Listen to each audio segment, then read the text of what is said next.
Hello, everyone. Welcome back to another episode on Faith Like Wildflowers podcast. For today's episode, we are continuing the Proverbs series and enjoying the nice day outside, and we are going to be reading from Proverbs 25, I believe. I should have figured it out before I started recording. Proverbs.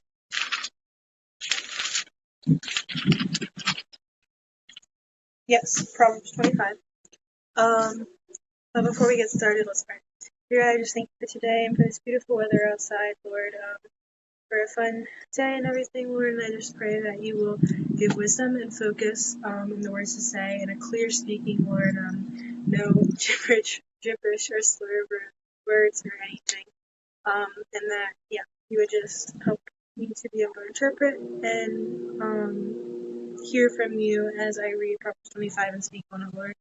I pray this all in your name. Amen. All right. Proverbs 25, verse 1.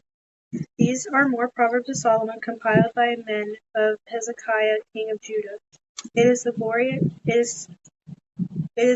of God to conceal a matter, to search out a matter, and glory to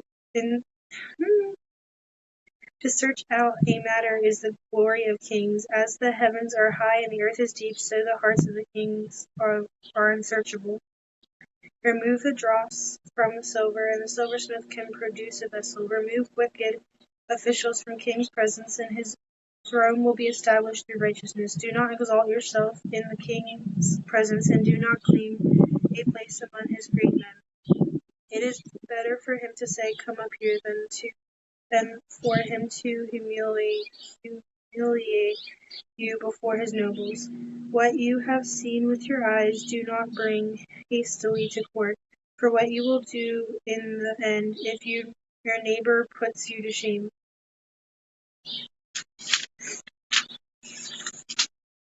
If you take your neighbor to court, do not betray another's confidence, or the one who hears it may shame, and the charge against you will stand. So from these verses, what I'm getting from it is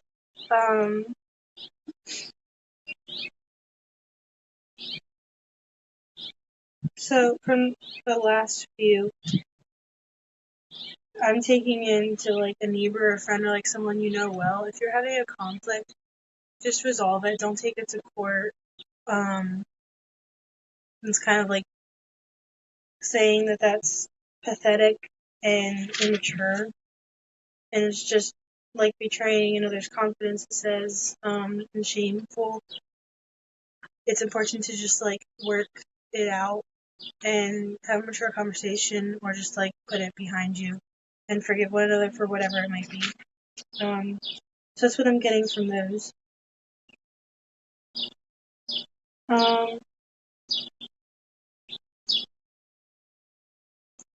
Also verses 6 and 7.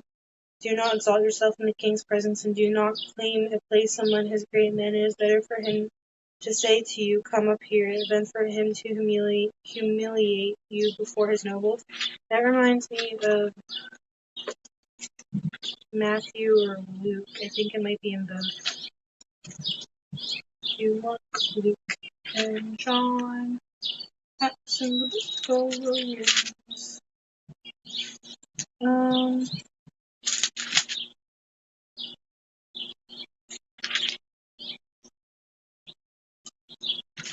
Where is it?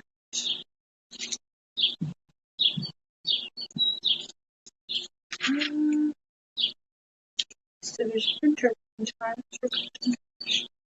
Maybe it's in the beginning of Luke. It's the one where it's a parable that Jesus tells about like a party, and the guy should move you up. Like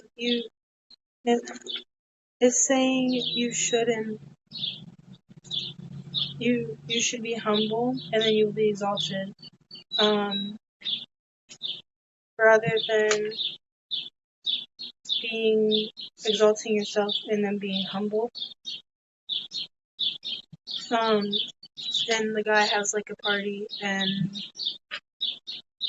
Jesus is like, sit where the lower people are and then he will call you higher. Versus sitting in the higher spot and then him being like, wait, you're actually not that high, like I want someone else to sit here, and then you being kicked out. I don't remember what it's called. Anyways, it's basically saying it's important to be humble. That's really gonna bother me. Where is that? I'm recording on my phone right now, so I can't even look at it. Sorry, I feel like I'm really distracted, but I really want to find it.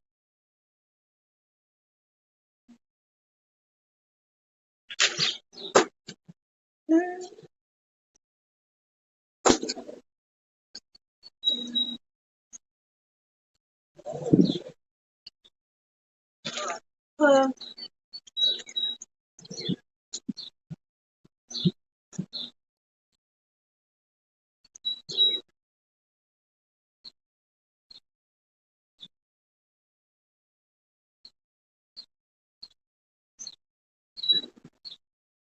Sorry, these people just called too much text about food, and so it was kind of off, and I was waiting for them to pass. Anyways,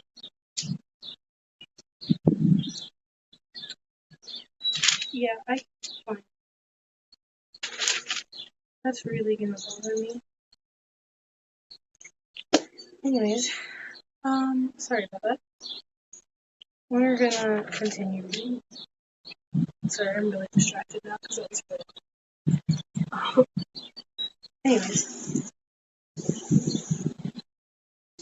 where did we stop?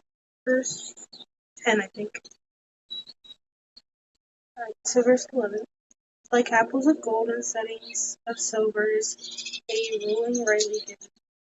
Like an earring of gold or an ornament of fine gold is the rebuke of a wise judge to a listening ear. Like a snow-cooled drink at harvest time is a trustworthy messenger to the one who sends him.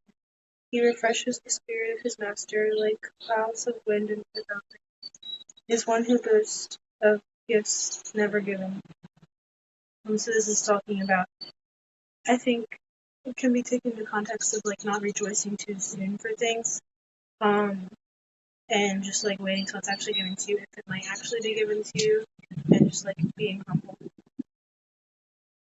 Hi. Um,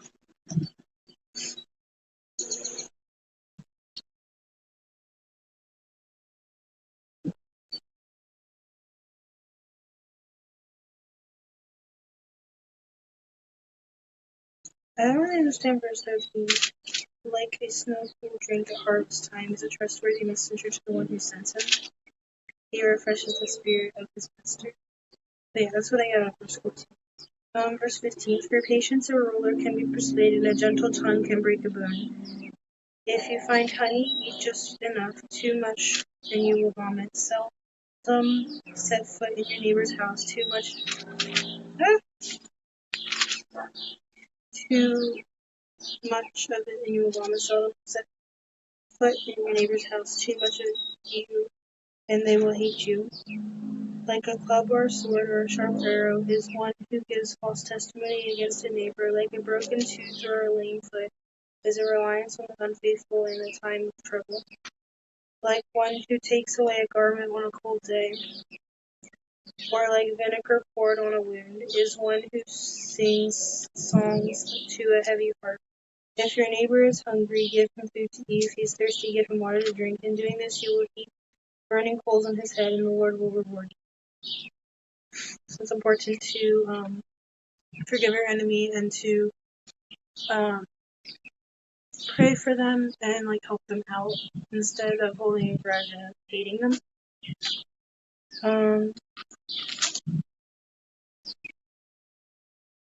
It's important to be gentle and patient when speaking to people.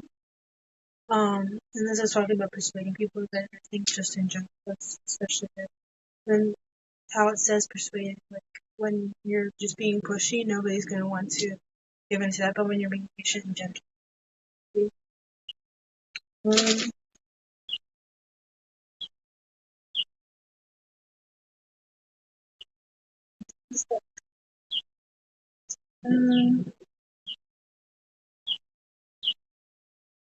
Verse 23. Like a north wind that brings unexpected rain is a sly tongue which provokes a horrified look. Better to live in a corner of the roof than to share a house with quarrelsome wife. Like cold water to a weary soul is good news from a distant land. Like a muddied spring or a polluted well are the righteous who give way to the wicked. It is not good to eat too much honey, nor is it honorable to search out matters that are too deep. Like a city whose walls are broken through is a person who lacks self-control. Again, talking about the importance of patience, and being humble and gentle, and not taking too much honey, and being honorable, and not going too deep with things, and just like having self-control. I got out of chapter 25. So I would like for you guys to comment down below anything that you got from it, or anything that stood out to you, things you learned, so that I can learn too. It's not just me sharing with you, but also you guys sharing with me. Or just like any thoughts you had about anything that I said or anything that I got out of it. So yeah, I hope you guys have a blessed rest of your day.